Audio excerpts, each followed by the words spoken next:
എല്ലാവർക്കും എൻ്റെ പുതിയ വീഡിയോയിലേക്ക് സ്വാഗതം. ഞാൻ ഇന്നോട് ഉണ്ടാക്കാൻ പോകുന്നത് ഇഡ്ഡലിയാണ്. ഇവിടെ ഒരു പാത്രം എടുത്ത് വെച്ചിട്ടുണ്ട്. അതിലേക്ക് 1 കപ്പ് ഉഴുന്ന്, 1 കപ്പ് മട്ടരി, 1 കപ്പ് പച്ചരി. ഇനി ഇതിലേക്ക് ഇത് മുങ്ങാൻ പാകത്തിന് വെള്ളം ഒഴിക്കുക. ഇതൊരു 9 മണിക്കൂർ കുതിർക്കാൻ വയ്ക്കണം.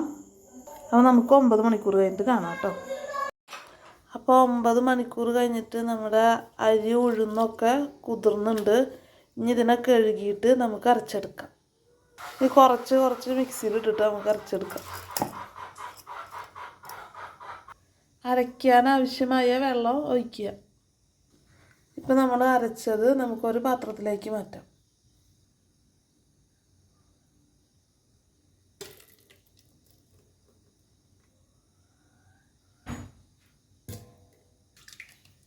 ഇങ്ങനെ അല്ലാതെ നമുക്ക് അരച്ചെടുക്കാം.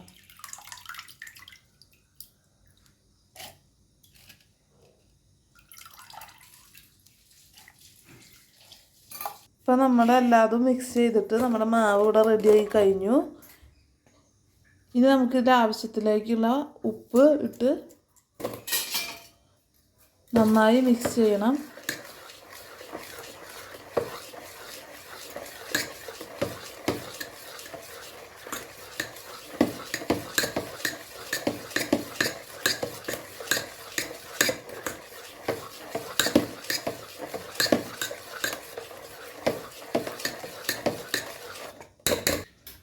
ഇനി മാവൊന്ന് പുളിക്കാൻ വേണ്ടിയിട്ട് നമുക്ക് 7 മണിക്കൂർ വയ്ക്കാം. അത് കഴിഞ്ഞ് നമുക്ക് ഇഡ്ഡലി ഉണ്ടാക്കാം. അപ്പോൾ ഇഡ്ഡലി മാവ് മൂടി വയ്ക്കാം. 7 മണിക്കൂർ കഴിഞ്ഞിട്ട് കാണാം. ഇപ്പോൾ 7 മണിക്കൂർ കഴിഞ്ഞിട്ട് നമ്മുടെ മാവ് പൊന്തിയിട്ടുണ്ട്.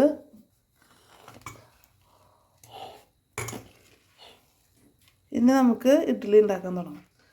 ഇഡ്ഡലി തട്ടിൽ നമ്മൾ ഇത് പിടിക്കാണ്ടിരിക്കാൻ വെളിച്ചെണ്ണ എല്ലാത്തിലും പരട്ടി വയ്ക്കുക. ഇനി നമ്മൾ മാവ് ഇഡ്ഡലി തട്ടിക്ക് ഒഴിച്ചു കൊടുക്കുക.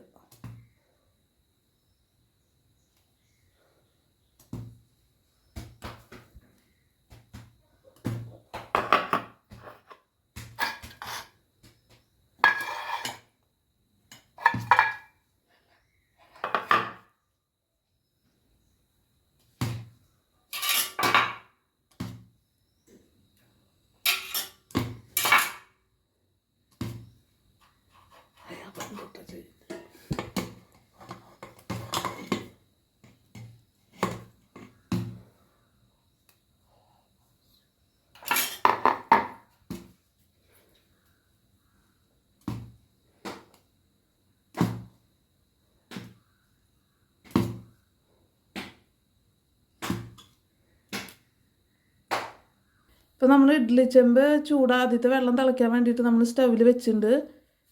ഇപ്പോൾ നമ്മുടെ വെള്ളം ഇവിടെ തിളച്ചു. ഇനി നമുക്ക് ഇഡ്ഡലി തട്ട് വയ്ക്കാം.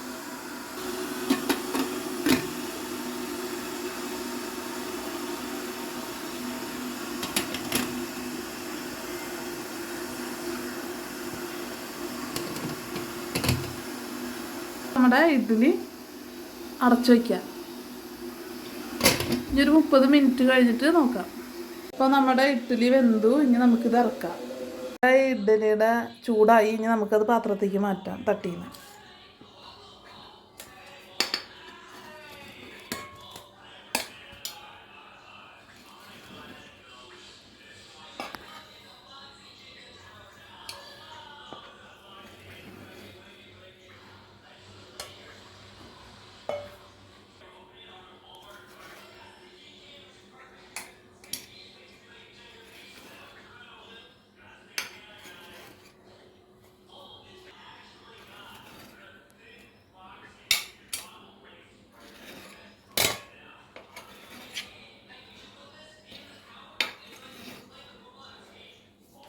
അപ്പോൾ നമ്മുടെ ഇഡ്ഡലിക്ക് നല്ല സോഫ്റ്റ്നെസ് ഒക്കെ വന്നിട്ടുണ്ട്. എല്ലാവരും ഇഡ്ഡലി ഉണ്ടാക്കി നോക്കിയിട്ട് അഭിപ്രായം പറയുക.